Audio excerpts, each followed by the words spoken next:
Queridos amigos, estoy encantado de presentar este nuevo programa de familia y comunidad desde el Colegio José Engel. En esta ocasión tenemos la alegría de contar con el padre Darío Valmontín, que es capellán del colegio. Quiero empezar comentándoles que este día vamos a trabajar sobre el tema de la paternidad. En una próxima ocasión les comentaremos, haremos otro programa para hablar sobre la maternidad. Sí, podemos, según lo que conversamos en un programa anterior, no hay familias perfectas y por esto hay padres que hacen el rol de los dos, de papá y mamá, o mamás que hacen el rol de mamá y papá. Entonces, pero esta ocasión vamos a hablar sobre la paternidad, ¿no? ¿Qué significa la paternidad? Y ahí quiero comentarles que en algún momento cuando mi hijo cumplía 15 años, ¿no? Y yo me sentía experto en educación en aquel momento, mi hijo me dijo en un momento, me sacó pecho y me dijo: oye papá, ya me quitaste todo, ¿qué más me vas a quitar? En ese momento me di cuenta que poco sabía de educación y me tocó volver a empezar. Padre, qué gusto tenerte aquí. Encantado, pues. Me va a encantar escucharte. ¿Qué significa paternidad? ¿De qué vamos a conversar el día de hoy? Cuéntanos, ¿qué es la paternidad? Sí, de alguna manera la paternidad tiene que ver con una de las fuerzas que intervienen en el proceso de desarrollo de una persona, porque interviene la dimensión maternal y la dimensión paternal. Y claro, cuando hay un papá solo o una mamá sola, bueno, ese papá solo también tiene que complementar su paternidad con él mismo, desarrollar elementos maternales, y por otro lado la mamá, si está sola, bueno, tiene que complementar su maternidad, que es lo más natural, lo más inherente, complementarlo con la paternidad. Pero son dos dimensiones que se pueden distinguir, que se pueden separar, y la paternidad está asociada al rol del varón, al rol del papá, y eso es lo que queremos conversar esta vez. Próximamente conversaremos el rol de la mamá, la maternidad. Pero el rol del papá, el rol del varón, claro, tiene rasgos propios, rasgos específicos en el proceso pedagógico de educación de los hijos y claro, son elementos que tienen consecuencias. Y esencialmente, una definición que conocí desde muy joven, desde el padre José Kentenich, el fundador de Schoenstatt, la paternidad es la esencia del varón. Un varón se realiza plenamente cuando es padre.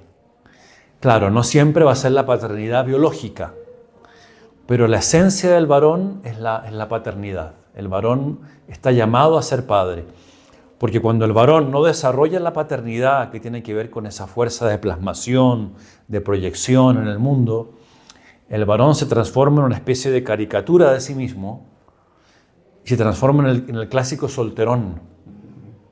El solterón, que no es lo mismo que quedarse soltero, sino que como caricatura, ¿no? Como imagen, el solterón es la deformación de lo propio de ese varón que no desarrolló su paternidad.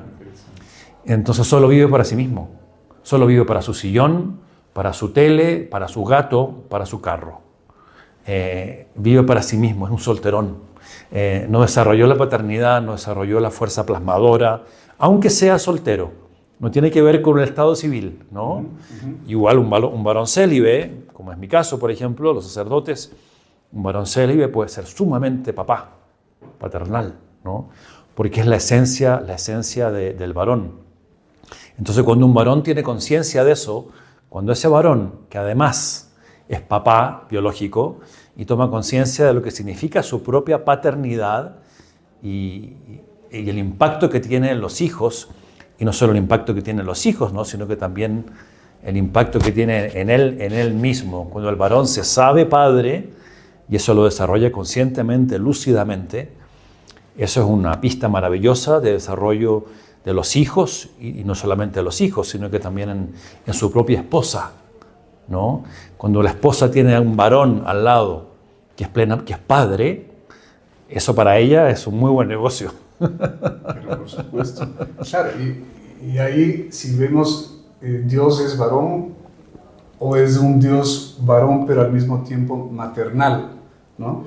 Y entonces en Dios creo que la pareja hombre y mujer, se expresan y se trascienden a sí mismos en los hijos, en ese Dios creador, y esa es la posibilidad de sentirse varón, de autotrascenderse de todos los esfuerzos, de todo el desarrollo de habilidades, de vivir en plenitud para los hijos, pero no solo para los hijos, sino en los hijos y para sí mismo, porque tú lo que nos estás expresando, y me encanta esto, es yo me expreso y llego a mi plenitud al ser padre. Claro, ¿no? Exacto. Y lo interesante de esto es que, bueno, hay desarrollos que tienen que ver con las culturas, ¿no? O sea, no es lo mismo ser padre en el siglo XVII o en el siglo XIX que serlo ahora. No es lo mismo ser padre en una tribu de la Amazonía o en el Asia profunda o en Nueva York o en Quito.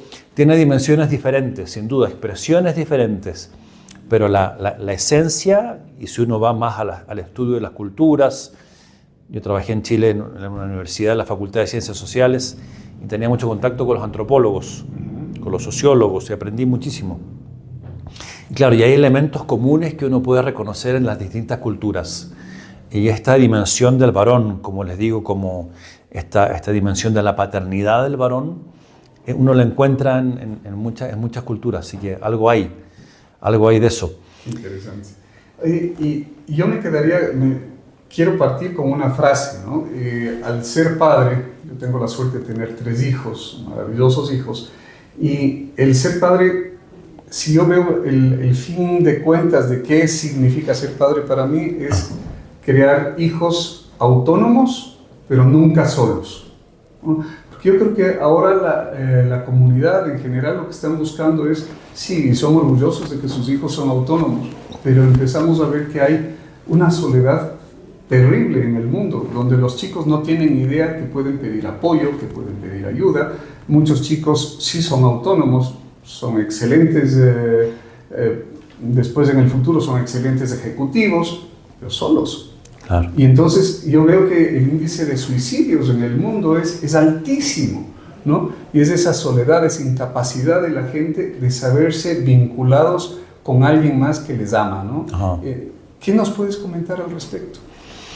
Sí, pues hay un desafío importante en el varón de tomar conciencia de su propio rol y tomar conciencia de que tiene que desarrollar esos elementos que tiene que integrarlos, tiene que ser un varón maduro. A veces uno encuentra familias en donde el papá varón es más adolescente que el hijo,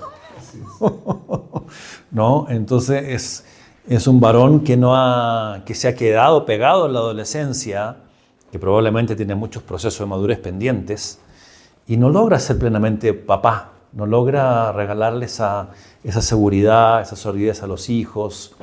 Es un adolescente más, ¿no? El papá que hace berrinche, el papá que está en el celular, el papá que está en los juegos electrónicos, y que el hijo le dice, papá, deja el celular, deja eso, hazme caso. Y claro, y que no regala, el varón regala seguridad, en el fondo. Regala estabilidad.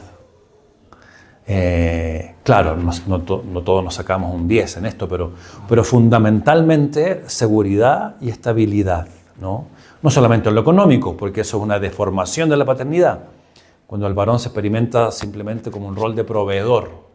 Pero la seguridad que da el varón, la seguridad que le da a la esposa, la seguridad que le da a los hijos, tiene que ver con su autoconciencia del rol que tiene al interior de la familia. Qué importante tocas este rol de proveedor del padre, ¿no? En esta época que hay muchas familias donde el padre no tiene trabajo, por ejemplo, cómo el hombre, el varón, se ve disminuido en la pareja, en la familia, claro, en su rol de padre, ¿no? Muchas veces sintiéndose anulado cuando de ninguna manera solamente el rol de proveedor califica lo que es un varón, lo que es un padre, ¿no? Sí. Y esa es la reducción de la sociedad sobre la paternidad. Sí. ¿Cómo ampliar ese concepto de paternidad, padre? ¿Qué se puede expresar a las familias para que los padres que estén pasando por circunstancias así lo vean diferente? Sí, hay una definición muy bonita también de paternidad que tiene que ver con despertar vida. El varón es aquel que engendra vida. y no simplemente un tema de espermatozoides, digamos, ¿no? Sino que Claro. el varón despierta vida. Entonces, como el varón es consciente de eso y es consciente de que tiene que hacerse responsable por esa vida que engendra. Y como les digo, no siempre vida biológica, ¿no? Yo como varón estoy llamado a despertar vida en ese ámbito, en esa porción del mundo que se me confía. Y esa porción del mundo que se me confía puede tener distintos rostros, distintos nombres, pero yo en esa porción del mundo que se me confía estoy llamado a ser varón ahí, a ser papá, a despertar vida, a acompañar esa vida y a saberme responsable por esa vida. Por eso, muy contrario a la esencia del varón, tiene que ver con ese varón que engendra vida y no se hace responsable por ella, ¿no? Sí. ¿Qué es engendrar vida, padre? ¿Qué nos puedes decir? ¿En qué roles se engendra vida? Es lograr que el otro se desarrolle en el fondo. Cuando tú engendras vida biológica, detonas un proceso de desarrollo biológico de otro que ya no eres tú. Entonces tú me estás hablando de que engendrar vida no es el padre autoritario, porque el padre autoritario lo que estaría logrando es más bien apagar la vida propia, la personalidad, la identidad del muchacho. Claro. ¿Cómo le ves? ¿Cómo podemos hacer para engendrar vida en un adolescente? Claro. ¿Cuál debería ser el rol del padre? Es otra de las deformaciones del rol del varón, ¿no? Ya hablamos de una deformación como el rol exclusivamente proveedor. Otra deformación del varón es el varón que es exclusivamente autoritario, que manda, que hay que obedecerle, que aquí se hace lo que yo digo. Entonces esa es una deformación porque impide que la vida se desarrolle, ¿no? Es el varón que siempre está con el látigo y a punta de fuerza o de gritos consigue un aparente orden, pero ahí no hay desarrollo de vida, sino que hay miedo y todo lo contrario. Ahí se ahoga la vida, se asfixia, se apaga, ¿no? Pero ahí hay un problema, porque ahora los papás, con miedo también de ser autoritarios, en cambio quieren ser los mejores amigos de los hijos. Ajá. ¿Sí? Sí. Y en vez de poner reglas, ¿sí?, les apoyan a los hijos a que beban, a que hagan una serie de cosas, porque como tú nos decías, hay los papás adolescentes, ¿no es cierto?, que no logran identificar la diferencia entre ser un papá y ser el amigo de los hijos. Claro, muchas veces los hijos son usados por los papás para de alguna manera desarrollar elementos que ellos mismos no han podido desarrollar. Como cuando un papá era muy así, tenía algún defecto, qué sé yo, y quiere que el hijo de alguna manera supere ese defecto propio, o un papá que era muy tímido, ¿no? Entonces le encanta que el hijo sea así, como se dice en Argentina, canchero. Y que, ¿no? Porque de alguna manera el papá ve en el hijo compensado su propia frustración. Entonces usa al hijo para compensar en sí mismo lo que a él le falta. Entonces no está sirviendo la vida del hijo, ¿no? Entonces ese es un elemento bien interesante. Gravísimo. Sí. Y ahí es lo que una psicóloga decía en algún momento, ¿no? Si quieres ser el mejor amigo de tu hijo es huérfano. O eres papá o eres amigo. Puedes ser un papá amoroso, sí, pero es el papá amoroso es el que pone las reglas claras, es el que primero ama profundamente, eso sí, primero es desde la ternura, después es las reglas, los límites, pero también son límites que deben ser flexibles. Ahora, si es que son reglas muy rígidas, pasa lo mismo que en un terremoto cuando le pones una casa varillas demasiado rígidas, se rompen las varillas. Pero si las varillas son demasiado flexibles, también se cae la casa. Claro. Entonces hay que aprender es un arte el ser padre, ¿no es cierto? Claro, los límites tienen que ver también con esa seguridad que regala el varón. El marcar determinados límites, los límites duros son pocos. No pueden ser muchos, te vuelves loco. Hay límites duros y límites blandos, por así decir. Pero los límites duros tienen que ser pocos, pero tienen que existir. Y el papá tiene que saber cuáles son esos límites. Y marcarlos, ¿no? Porque eso también le da seguridad al hijo. Los hijos se desarrollan con más seguridad cuando han tenido un papá que ha sido capaz de marcar ciertos límites. No a punta de golpes o de gritos o de violencia, pero decir, Entonces el hijo se siente seguro, se siente querido incluso. Él lo lee como un signo de cariño. Se preocupan por mí y eso después se agradece. ¿Cuántos hijos después ya de adultos dicen cómo me hubiera gustado que mi papá me hubiera puesto límites? Padre, ¿qué otras deformaciones tú puedes visualizar en lo que ahora viven los padres dentro de las familias? Sí, bueno, junto con lo que nombramos ya, ¿no? del varón autoritario o solo proveedor, o el varón igualitario, que es uno más en la bolita de los amigos, ¿no? El varón que ya tiene 40, 50 años, ¿no? Y se sigue poniendo la cachucha hacia atrás, así es como es un adolescente más, ¿no? Y por último, el varón que es débil, ¿no? El varón como enclenque, no sé si se entiende esa expresión, ¿no? Que es débil, que no tiene fuerza, que no plasma vida, que no tiene capacidad para poner límites, que es como lo opuesto al autoritario, ¿no? Tanto el autoritario como el débil no despiertan vida, son deformaciones del rol del varón. Es lo que decíamos en el capítulo anterior, padres de cristal que crean hijos de humo. Claro, exacto. Como sí. no tienen esa figura paterna en cómo verse, los hijos, si el papá era de cristal, si el papá era débil, el hijo es más débil todavía. No encuentra sustancia. Claro. ¿no?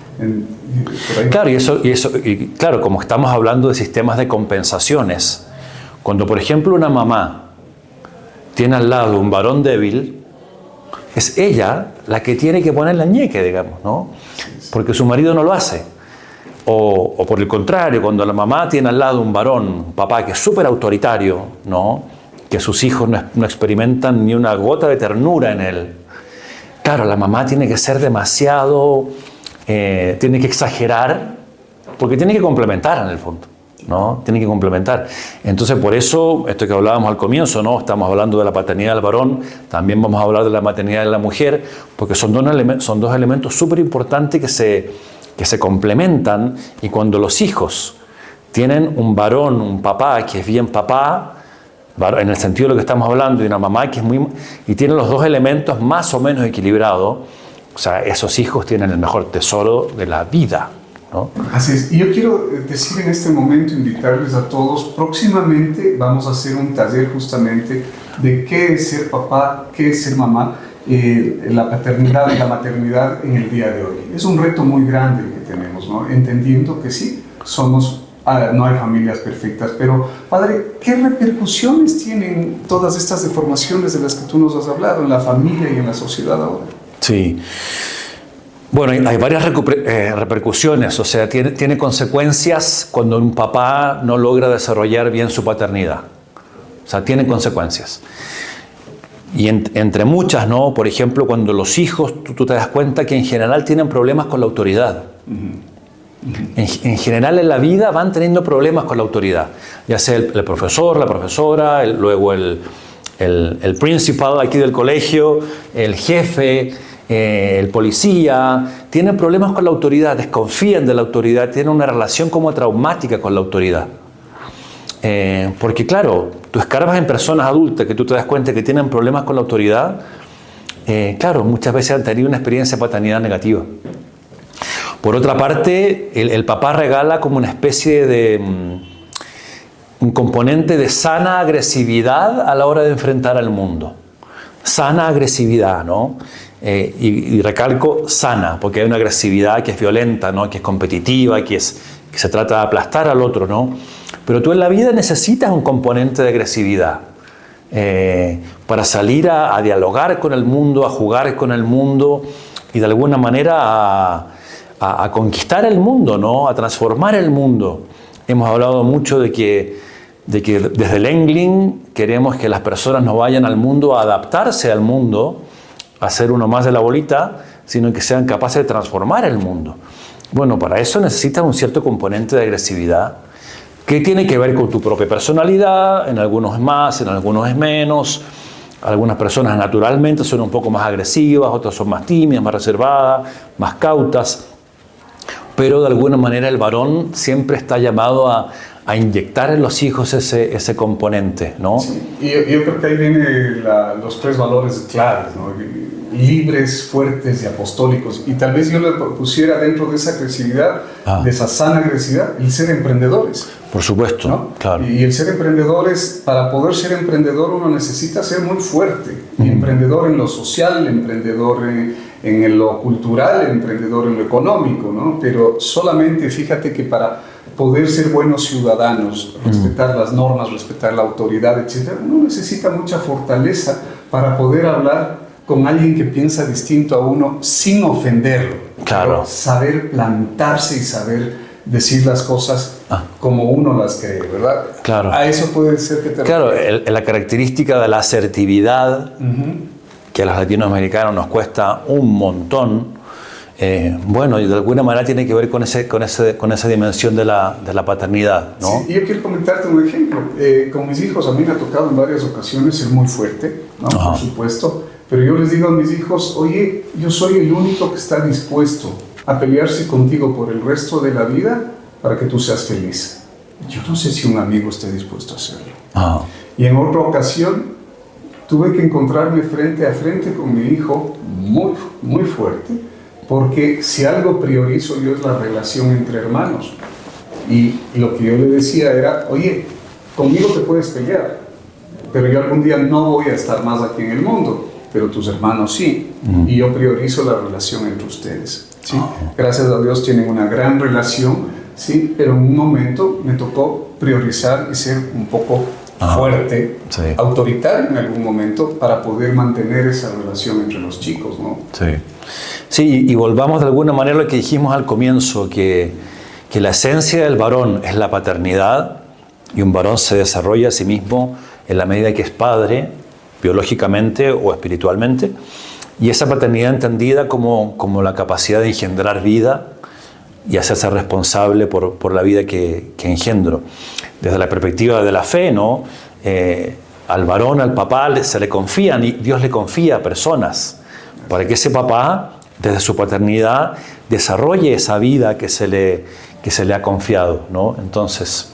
Pero fíjate que esa confianza que se nos entrega a los papás, esa sana violencia que tú dices, también hay esa autoridad que uno impone, también siempre nace desde la ternura y el amor, ¿no? Entonces, con el significado primario de que el hijo sabe que su papá puede estar en ese trance, digámoslo así, pero siempre porque es para beneficio de ellos. Así es. Claro, por ejemplo, cuando uno experimenta personas que son muy débiles, muy inseguras, que les cuesta muchísimo decidirse, tomar decisiones, de que todo dudan, muchas veces detrás de eso también hay un varón, un papá débil, ¿no? Que personas muy inseguras, ¿no? Que todo se les hace un mundo y que se van quedando atrás como en la vida. Claro, muchas veces hay experiencias de paternidad frágiles. ¿Y hemos hablado mucho del significado del padre? ¿Cuál es ese significado que tú, cómo le podrías conceptualizar al significado de ser padre? Bueno, tiene que ver mucho con la necesidad que existe en el mundo del rol del varón. Y del rol del varón entendido como hemos hablado, ¿no? Y también si damos el saltito a lo espiritual. Hay un dicho que no sé exactamente de dónde viene, ¿no? Pero los tiempos sin padre son tiempos sin Dios. Porque de alguna manera creemos en un Dios que es padre, entonces la primera imagen de esa paternidad divina es la paternidad de tu papá, así de concreto, ¿no? Así son las primeras asociaciones que a nivel psicológico vamos a hacer cuando te hablen de un Dios que es padre. Bueno, tú tienes que tener una experiencia a nivel natural de esa paternidad de Dios, ¿no? O sea, hay elementos naturales que de alguna manera son preámbulos para que tú puedas tener luego una experiencia sobrenatural de Dios. Y ahí quiero decir algo bien importante, que yo se lo digo mucho a los papás que están en el camino en la primera comunión de los hijos, en los bautizos, que se den cuenta el rol que tienen ellos como varones en el proceso de fe de sus propios hijos, en el proceso religioso de sus propios hijos. sea, el impacto que tiene el varón, y la historia, por ejemplo, de Teresita de Lisieux, que ya viendo a su papá, sin que su papá le dijera nada, sin que su papá le hablara al catecismo del Papa, no sé qué cosa, sino que viendo a su papá, ella asimilaba de manera muy profunda lo que significaba creer en un Dios que es Padre, ¿no? Entonces, en el proceso religioso de los hijos, es muy potente que tus hijos perciban en ti la dimensión religiosa. O sea, la dimensión religiosa del papá, del varón, en el proceso de educación religiosa de los propios hijos.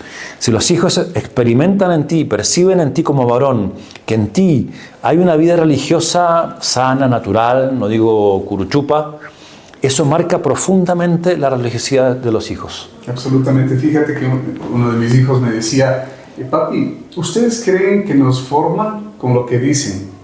Pero no es así. Ustedes solamente nos forman como actúan, con sus hechos, ¿no? Claro. Y es esa la vivencia de la religiosidad, la vivencia de la ética, la vivencia del esfuerzo. Así es. En todos los ámbitos, ¿no? No es teórico. No es claro, teórico. Muchos papás, por ejemplo, se estresan y dejan de ir a misa porque dicen, no, es que mis hijos se portan pésimo en la misa y no estoy atento y qué sé yo. Y yo les digo algo que los tranquiliza muchísimo en esta misma línea. Mira, el objetivo de que tus hijos vayan contigo a misa, el objetivo no es que los niños se porten bien. Ese no es el objetivo. El objetivo de que tus hijos vayan contigo a misa es que ellos perciban que ese momento de la semana es importante para ti. Y aunque estén jugando, aunque estén distraídos, tienen un ojo y un oído puesto en ti en el fondo. Y van registrando si para ti ese momento es importante. Si tú lo valoras, si tú lo cuidas, aunque se porten pésimo, pero van haciendo ese registro. Es súper importante, ¿no? Es un momento de unión, de familia, de pedir el uno por el otro, ¿sí? Así es. Entonces, porque estamos juntos, es importante. Totalmente. Sí, Totalmente. Es un encuentro, ¿no? Es un encuentro de familia, pero también es un encuentro con Dios. Claro. Entonces hay muchos elementos así de mucha riqueza, si miramos desde esta perspectiva, como el rol del varón, el rol del papá, que ser varón y ser papá es mucho más completo y más complejo al mismo tiempo que tener músculos y bigote, ¿no? Es mucho más que eso, ¿no? Yo viví un tiempo en México, 8 años, y claro, y ahí existe esta visión como negativa del varón que ellos usan con la expresión macho. El macho, negativamente entendido, es como la distorsión del varón. Es como la caricatura más burda de lo que significa y de la vocación que tiene un varón, ¿no?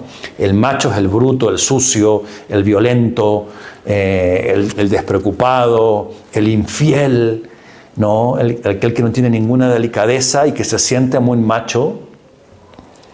Por eso es todo lo contrario de lo que queremos. Exactamente. Es todo lo contrario. Pero fíjate que es tan grave esta caricatura del macho que tú nos planteas, y el desequilibrio que hay ahora en la sociedad, pero muchas chicas empiezan a copiar a ese macho. Ajá. ¿Sí? Y entonces hay un desbalance en la sociedad, una pérdida de feminidad. No pierdo el valor de la mujer, sino, pero la mujer empieza a tratar también de copiar a ese macho. Sí. En el vocabulario, en las formas, en las bebidas, en las cosas. Y entonces el tema es, hubo una falta de paternidad por ahí, una falta de maternidad, algo que equilibre a la sociedad. Y empezamos a tener esta violencia que hay ahora en los chicos desde la misma música, ¿no? Sí. Interesante también, pero ahora lo estamos viendo de la perspectiva del varón, pero también leerlo, y tal vez lo vamos a hacer en la siguiente sesión, leerlo desde la perspectiva de la mujer, ¿no? Por supuesto. O sea, cómo la mujer también quiere, busca y necesita un varón equilibrado en el fondo, ¿no? Nosotros en las misiones, en Chile, en las misiones de jóvenes, al final de las misiones hacemos como una especie de misiones awards, así como entregar premios. Pero son premios de humor, simpáticos, ¿no? El premio del más guapo, de la más guapa, del misionero más servicial. Y uno de los premios se llama, que lo entregan las mujeres, y luego lo entrega a los hombres. Pero bueno, el premio se llama El padre de mis hijos. Oh. ¿A quién elegirías como el padre de mis hijos? Y es interesante que las chicas no eligen al más guapo. Interesante. Claro. O el más canchero, el que tiene más perso, ¿no? Eligen a un tipo centrado, maduro, que... O sea, la mujer de alguna manera... Yo creo que el hombre no tiene tanto ese criterio, pero la mujer busca mucho cuando se empareja, cuando se casa, busca mucho el padre de sus hijos. Por supuesto. No está pensando solo en sí misma, ¿no? Es interesante ese punto de vista. Entonces la pregunta que se hace, bueno, ¿qué busca una mujer cuando está buscando el padre de sus hijos? ¿No? ¿Qué está buscando? ¿No? ¿Qué necesita como encontrar su radar? ¿Qué criterios tiene? Es fantástico complementar en este momento, recuperar otra vez la capacidad de complemento que hay entre una mujer y un varón. Sí. Porque ahora también yo siento que en general en la sociedad se está disminuyendo, justamente por todos estos errores que tú nos planteaste antes, Ajá. se está disminuyendo el valor del varón. Totalmente, sí. ¿Sí? Entonces es una pena, y sobre eso me va a encantar poder tener una conversación a futuro. También me va a encantar tener una conversación sobre esos valores que busca también un varón en una mujer. El mundo cambió, ¿sí? Entonces también lo que tú decías sobre la mujer que busca sobre el varón, ahora también me va a encantar poder conversar a futuro sobre qué busca un varón para tener una pareja, claro. Una mujer como pareja, ¿no es cierto? Y complemento. Sí. En este tema, sí comentar como siempre que lo que buscamos en el Colegio José Engel siempre son 4 excelencias, ¿no? 4 excelencias: la excelencia humana, la excelencia ciudadana, la excelencia académica y el liderazgo global. Hombres y mujeres que salgan a transformar el mundo, ¿sí? Desde esta perspectiva de complementariedad, ¿no? Y eso creo que es lo que nos permite a nosotros, nos permite decir que nuestros alumnos que se gradúan no salen a comerse el mundo, son enviados a transformarlo. Gracias, Padre. Hemos tenido una charla muy rica, ¿no? Para todos. Me encantaría que puedas dirigirnos un mensaje final con el cual nos podamos quedar realmente para meditarlo a futuro. ¿Qué nos podrías decir? Sí, para ayudar a los papás que van a ver este podcast, tal vez quedarnos con 2 elementos, ¿no? Que son muy importantes, y que los papás, el varón, tome conciencia de, bueno, cómo desarrolla esos elementos, ¿no? Y tienen que ver con la dimensión de la fuerza y de la ternura. Ambos elementos. O sea, tú tienes que ser capaz de exigirle a tu hijo y al mismo tiempo tienes que ser capaz de jugar con él, ¿no? Fuerza y ternura. Yo creo que si tu hijo encuentra en ti, tu hijo o tu hija encuentra en ti fuerza y ternura, le estás haciendo un gran favor de largo plazo. De largo plazo.